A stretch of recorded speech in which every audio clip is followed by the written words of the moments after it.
Writer, producer, actress Jenna St. is a hopeless romantic. Born and raised in Seoul, Korea, she moved to the U.S. at age 16 and was a ballet dancer until an injury led her to pursue writing. Now, Jenna has two written features in post-production for Epic Pictures and is currently penning a feature with Hallmark. And Jenna is committed to telling female-led stories for a broad audience. And today, if you have been hooked on the new hit streaming series SEXPECTATIONS, then you're in for a very hot treat. Jenna wrote the new hit series that is the talk of Hollywood. So, ladies and gentlemen, let's welcome Hollywood's brand new, newest hitmaker, Jenna St. Welcome to the show. Thank you. Thank you for having me. I've got to say, when, where, and how did you get the idea for Sexpectations? Sophia Medley, who plays Katie Lawrence, the hero of the show, we met on a set about 10 years ago. And we talked about, we were both late bloomers, and we talked about how there's all this content out there for late blooming, awkward men, but not so much for women. And so that's what spawned everything. Well, did you do any research or interview older virgins to help with character development? No, just her and myself. Wow, it's so funny because when I was watching this series, I think actually it was this year alone. I interviewed two virgins who are both 35 years old. One is still a virgin looking for Mr. Right. The other one eventually got married, but she tells the story of, well, actually, both of them, of all of the situations that they had to deal with when going on a date where they actually wanted to keep their virginity. And, well, it makes for awkward conversation. So, is that what happened with you? And then, well, because you play the character Victoria, so Victoria and the character Katie, so y'all share some war stories in that area? A little bit. So we did not wait quite that long. We're both married in real life. But Victoria is the virgin by choice. So she's holding on to her virginity like a trophy. And Katie is more of the virgin by chance. And so it's just something that has not come up yet for her. And both of them, in two different ways, kind of stem from purity culture. Sophia in real life is a devout Christian. And I think she was probably more of the virgin by choice in real life, but nothing like Victoria. And I was more of the virgin by chance. I grew up in a non-religious household, but the culture is strong. And so I believe that it was just a worthy cause to hold on to virginity for as long as possible, until I was dating a guy for a long time, and I remember my dad just assumed that we were having sex, and I told them, no, I'm actually still a virgin. My dad was like, why? What are you like? Why? What Most are you dads would have waiting never for? said why. I know. They would have said, good for you. That's true. So just the whole concept of, waiting and consent and everything, I decided to explore in the show.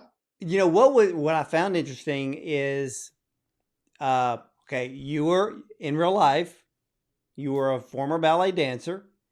Yes. And so when I was comparing because I've seen all 6 episodes, and ladies and gentlemen, you have got to see this series. It is incredibly funny. Uh, but when I was looking at and making notes between the characters Victoria and Katie, I started to think, I'm like, wait a minute, in real life, because you wrote this, you really kind of switched the roles a bit. Katie's really more you, right? Absolutely.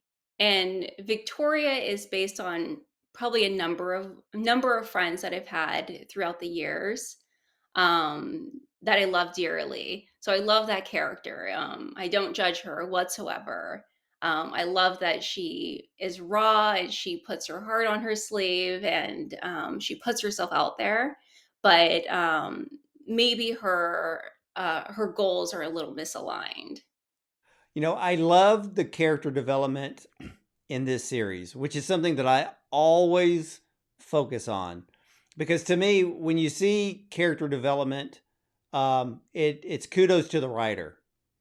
And, and since you're the writer, both characters, Katie and Victoria, they both start out as virgins, but Katie literally has no experience Right. whatsoever. Not only no experience with sex, she has no experience whatsoever with relationships, which I love that you added that dynamic. But Victoria, she does everything but intercourse. But Victoria doesn't have relationship experience either. Right.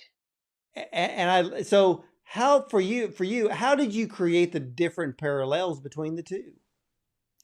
I think it's the two sides of the same culture, you know. I think there are women like Victoria who hold on to their virginity like a trophy, and then they look for these loopholes, and that can get in the way of meaningful connections. And then you have Katie. So Katie's backstory is that she's an introvert and she spends all of her time writing, and she's not open out there as well. And yeah, and so for her, sex was is the missing piece of being an adult, a proper adult woman. But there's so much more to that. There's so much more, relationship dynamics and complications. Um, Well, Katie she's very innocent. Um mhm. and even as old as the character is, she still exhibits that purity. Um Even though she's trying to end it as quickly Yeah. as possible, which is what I love. She's trying to end it, but there's always something that comes up to prevent her from doing it. And I think that's what adds to the mystique of this series, because every episode is worth a watch. Now, for you, did you read any type of erotica to get any ideas for storylines or character dialogue? Oh, absolutely. And the whole, the structure of the whole thing is based on a lot of the romance novel structure. And it's so fun. And I actually, not to give away the ending, but I actually changed the ending last minute, right before we filmed it, because I wanted the storyline to continue. I didn't want to end things quite yet. But the structure of Katie and her three men is very much based off of romance novels. See, I loved, well, I tell you the truth, the ending was a surprise to me.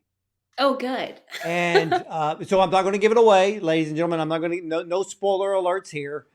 But I love the way that it ended because in a particular scene, um, it's almost like you allude to the fact that, let's say, a season two or a season three comes about. You kind of give us a hint as to what the basis of those seasons would be. And I Hmm. picked it up immediately and I'm like, "Oh yeah, I can see this because we're talking about the first season where she is as innocent as pure white snow, but I can't wait to see where that goes because I'm literally begging for season 2." Oh, good. Me too. But I've got to tell you, as I was watching the whole series, personally for me, Victoria and Levi, they're scene stealers. That's the type of sarcastic humor that I live for. I mean, you must have had fun writing those characters. um, so much fun. And like I said, Victoria is based on a number of my best friends. Hmm. And so it's not, it's them. plus. It's them exaggerated. And so just being able to explore that and really push her to an 11 was a lot of fun. Levi is played by Gabe who is a comedian, and he's a comedic writer. A lot of his lines were improvised. So I I can't take credit for a ton of his comedy genius. A lot of that was him. I was kind of wondering um, about uh, any ad libbing of lines because it's the dialogue is so flawless. I mean, the dialogue is so well done. It reminds me of the comedic timing of The Big Bang Theory. Oh, great! It's a Yeah, huge compliment. yeah, because you have these different characters. They're very different from one another, and even in Expectations, the characters are you actually exhibit the differences between each character that you can tell as you're watching it the separation, but how they deal with one another is absolutely hilarious. I mean, Thank the you, way Levi treats what's the blonde haired character's name? Kyle. Kyle. The way he treats Kyle is that is just that is so funny. I mean, it's kind of like Kyle's like this he's like the nice friend, but he's also the punching bag. Yeah, he is. So it's perfectly done. Now, I've got to ask you because as outgoing as your character is, Victoria, which is actually my favorite character of the series, and I'm not just saying that because you're here. It truly is after I watched all episodes. But as outgoing as your character, Victoria, seems to be, she cock blocks herself. Why is that? I think she's like a lot of the characters on the show, she self-sabotages constantly, and one of the great things about writing for myself, writing independent television, is that I never get the this character isn't likable enough note. I can really lean into their flaws, and I love their flaws, and to get them to fall on their face and then get back up again. That's my favorite thing to write. So, yeah, she self sabotages constantly. Yeah, what I also loved the way that this series is written is you bring out these little things that have to do with dating, relationships, uh, even sex. One of the funniest parts that I thought was like brilliant. That it's kind of like something that nobody ever brings up unless it's women that are by themselves and they're talking girl talk. Uh But huh. when you bring in the guitar player and that one camera shot of his fingernails, I lost it. Because I'm like, how many times have we been told, will you cut your fingernails? Yes, And please cut your fingernail. that was so funny to me because I can relate. And I was just like, you know, and in music, the joke is that the lead singer gets all the women, so does the lead Mhm. guitar player. The bassist never gets anybody, and nobody gives a crap about the drummer. But when you bring the guitar player into that scene and then you show that one shot of the fingernails, I just like, okay, this series is so true to life that everybody who watches it will relate to something in every episode.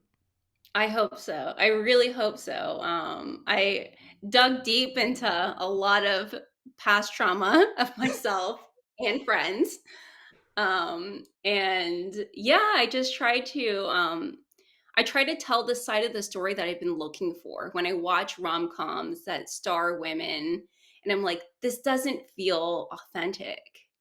There we have a whole other side of our stories. So yeah, I decided to tell it. Well, the other thing that and ladies and gentlemen, when you watch this series, and if you're in to funny, funny situations that have to do with sex, this is the series for you. You will laugh in every episode. You will relate to things. what I thought was brilliant for you, Jenna, was that you brought a very modern touch to the old story of sexual relations. And one of that was where Victoria's online looking at how to restore her virginity. And I'm thinking, that's actually happening today. There are movie stars trying to do that. There are older women that may have gotten remarried and want to kind of bring that process or that feeling back to their new partner that they're very deeply in love with. And I thought, wow. But then when she goes to the church, that is one of the most hilarious scenes in this series. Expecting Jesus to bring her virginity back. Hmm. Thank you. You're a brilliant writer, and I can't imagine how much erotica you must have had to read. Just a bit, enough to understand that there is a structure, there's a formula to it, and then take that because I wanted people who are fans of romance and erotica to enjoy the show as well, and to see what they love about it in Sexpectations. What was there any sexual topics that which are actually in the series? Uh, were there some of them that you maybe thought twice about putting in, or did you think, well, are we pushing the envelope too far, or did we Um, need to pull it back a bit? Is it too raunchy? What were your thoughts?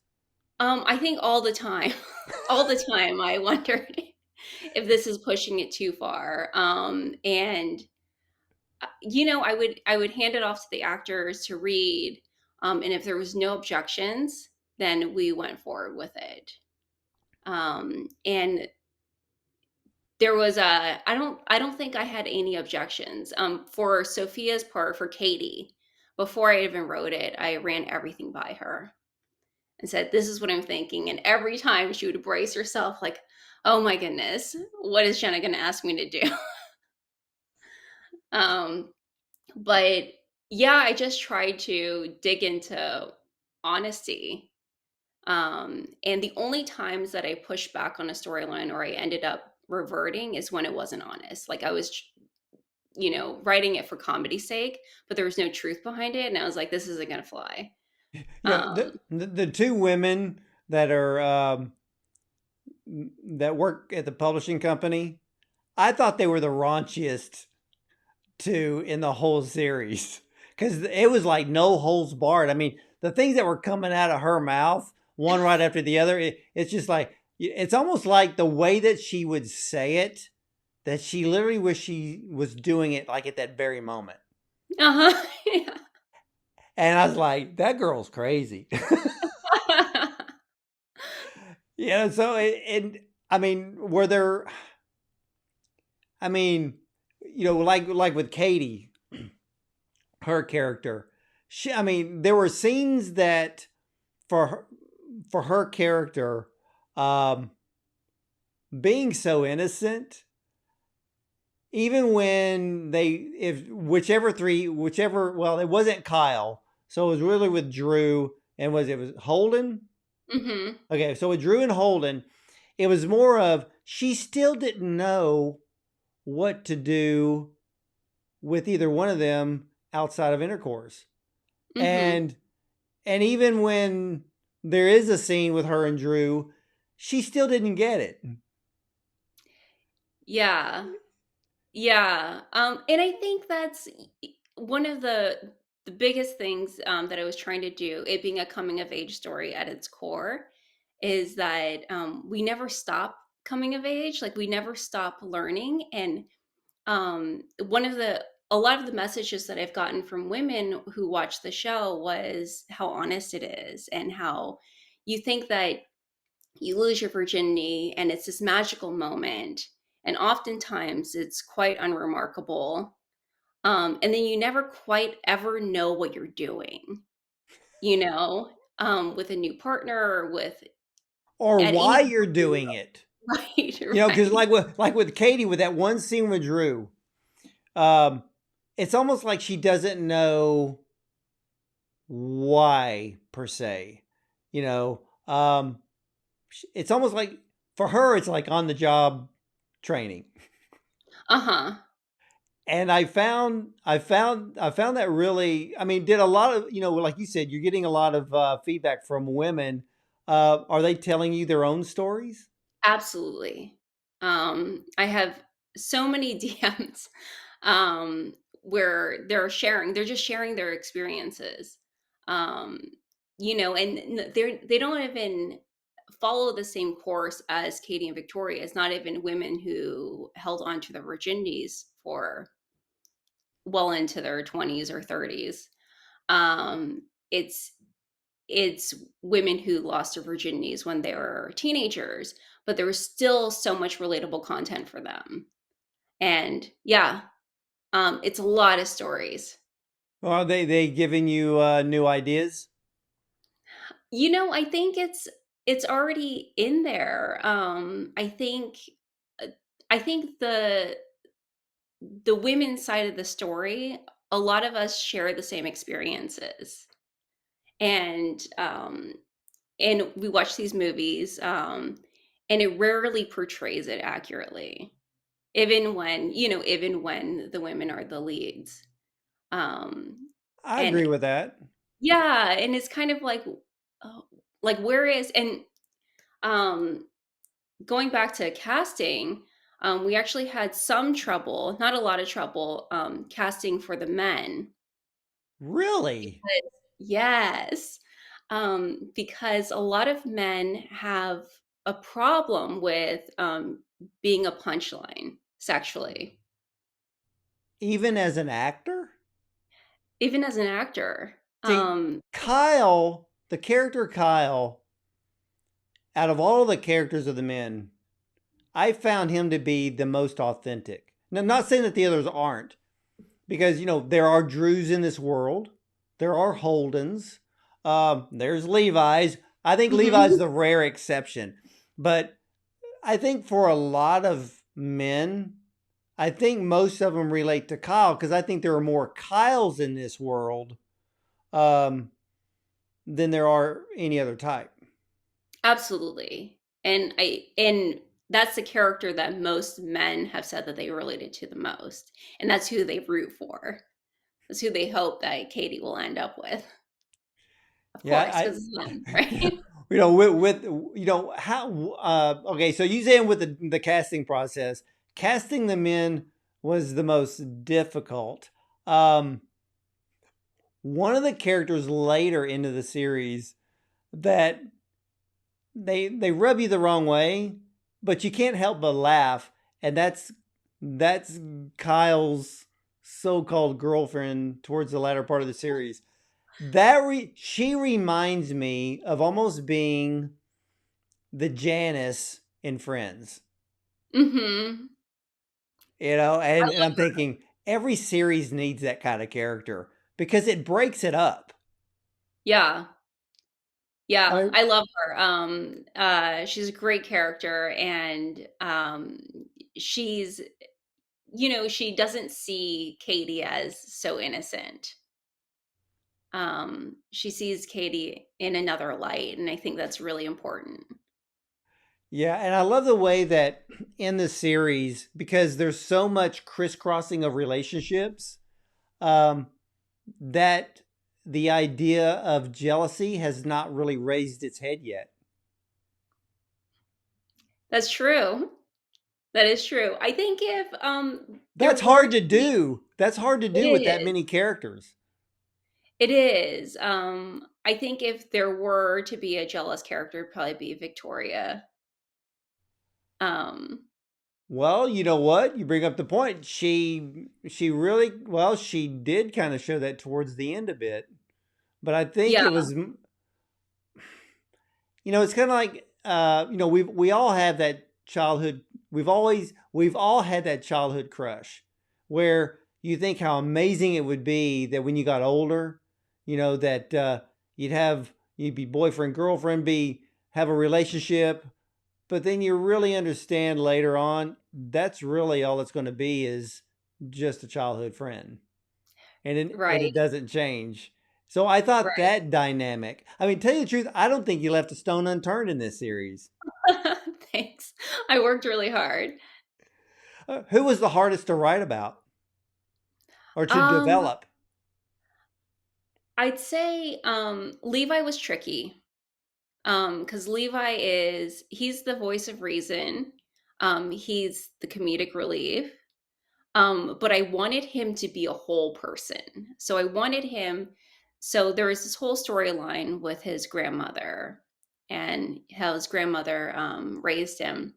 And that was really tricky to thread in without breaking his character so much. But yeah, I didn't want him to just be this cardboard cutout of one-liners. I wanted there to be a whole person behind him. Well, you gave him substance. Yeah, and that was tricky. That was tricky to balance. You did it very, very well. Thank you. I actually, I actually liked that. It's kind of like you see Superman, but Clark Kent is in the background, and there's a backstory to Levi. And I think you did a brilliant job on creating his character. I just can't wait to see where all this goes because the characters in this series are absolutely amazing. Each one with their own issues, even neurotic behavior, which I think is probably Mhm. Victoria. uh, and then, of course, like you said, now besides Levi, of course, because in real life he's a comedian. Uh, were you or the other characters allowed to improvise during the filming of the scenes? You know, we gave Gabe, the actor that played Levi, a pretty long leash. I give my actors 2 weeks, 2 weeks before we start filming, to give me any notes. So if they have pushback, if they have questions, etc., of course they can always ask questions. But if they have a pushback about a line, to give me notes because once we start filming, is Shakespeare.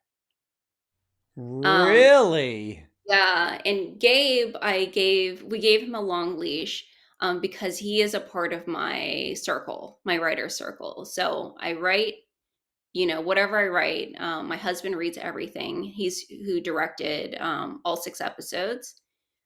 Gabe reads everything. Well, yeah, So because I guess when you're dealing with a professional comedian, they're already writing their own stuff. So when they look at a scene, they're going to look at the scenes differently. So they may see a line of like because they're working with timing. right. And just, he'll stay in context of everything. He'll stay in context of his character. He won't try to make his character something he's not or how he wants to be portrayed. So I trust him. I use him for feedback constantly. He reads everything I write. So he was an exception. Well, I have talked to I've talked to film directors, and with one in particular, he ended up with we had a conversation between television. No, I take that back. Not a film director, an acting coach. The differences between a television series dialogue and a feature film dialogue, where there's more leeway in dialogue with the film, but when it comes to a TV series, like you said, it's Shakespeare. Whatever's written on paper is what you're going to say. Exactly. And I thought, it's not to insult the actors at all. They're all talented, brilliant, intelligent people. But I really spend a lot of time thinking about how each line follows the next. So the punchlines or the jokes can land and to keep everything as tight as possible. Um, so I give them their time to come to me. It was so funny. I recently had an interview where we were talking about timing more in film, where if you're watching a comedy and something really funny happens, and the whole audience watching the film is just laughing, but then the scene changes and everybody is still laughing from what just happened, that they miss the change they miss the beginning of the dialogue, and then they kind of lose the scene, which is Mm-hmm. extremely difficult to change. It just happens. Um, but in this series, literally with every character, the comedic timing was perfect. I mean, because and Levi and Victoria are the best examples because they're the ones delivering these sarcastic lines, and you can't help but laugh. You fall in love with them, but when you laugh, you don't lose the next piece of dialogue and you don't lose the next scene. So I think, Jenna, you're a brilliant writer. And I mean that Thank you. sincerely. Thank you. Thank you a lot. So what for you though, what is the main thing you want people to take away from this series? The main thing is to see women as whole people, that we are complex human beings, and that there is more to our side of the story that has not been told in the eons of rom-coms being made. That there's so much more. There's just so much more storytelling, and it's accessible and it's simple. You just have to hire women writers. I agree with that. And this series, Expectations, as great, as hilarious it is, it's authentic. So I've got to give you the chops for that, Jenna. And I think too, for a lot of people today, let's say they don't have a whole lot of sexual experience. Maybe they're still virgins in their 20s or early 30s. Ladies and gentlemen, don't sweat it. When the time comes, it'll come. Just live life. Don't be focusing on that one thing, because it's funny, Jenna, because in this series, some of, especially Katie and Victoria, they focus on it so much that they're making it part of their identity, and it becomes a label. Exactly. Yeah. So I think for a lot of people out there, if you haven't done it yet, don't sweat it. There's a lot of time to catch up. Believe me, there's a lot of time to catch up. So, but you've got to tell me, and I hope you have the answer for this. Will we see a second season of Sexpectations? I really hope so. I have a season 2 plot out. We've done really well so far. We were on the top 3 TV comedy chart on iTunes. And I think if people keep watching it and they share it and they tell all of their friends and their grandmothers about the show, then there's a very good chance that there'll be a season 2. Okay, so where can everyone watch or binge on Sexpectations right now? Currently, it's available to purchase on Apple TV/iTunes and Amazon Prime, and we priced it as low as they would let us, so it can reach as wide of an audience as possible. So I I believe the series is under $9 for the whole season.